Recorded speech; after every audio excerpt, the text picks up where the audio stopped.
Okay, time for some new tricks. We have an integral here, and it's nothing especially difficult. 2x x squared plus 1 dx. Now, the obvious way to attack this would be to expand it first and get integral 2x cubed plus 2x dx, and then carry on and use the power rule. But we want to introduce something new here, and while this trick would work, it's a little bit inelegant. There's actually a slicker way to do this, which will enable us to do some integrals that wouldn't be possible otherwise. So, admitting that this works, let's back up and see if we can find something else. Now here's the something else. The connection between these two pieces is that 2x is actually the derivative of x squared plus 1. And that gives us the potential for what we call a substitution. What I'm going to do is I'm going to say this entire piece here, x squared plus 1, I'm going to give the new name u. U is going to stand for x squared plus 1.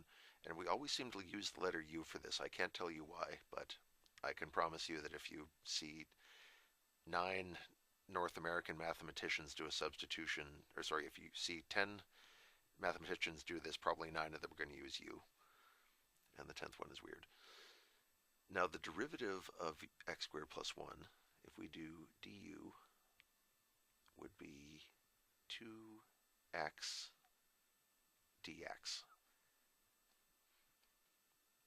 Okay, so we have this piece, and then its derivative is 2x dx, and the thing to notice is that 2x dx is exactly what we have in this expression. So we can switch this integral and say, where we used to have x squared plus 1, I'm just going to write u instead. That takes care of this piece. And then the 2x and the dx are both covered by just writing du. And suddenly this integral that had a couple of pieces and was maybe a little complex looks much, much simpler. The antiderivative of u would just be increase the power by 1, divide by the new power, 1/2 u squared plus c.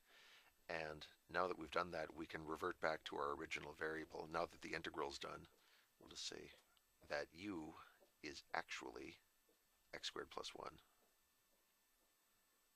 It's still got a half in front of it, it's still squared, it still has a constant after it.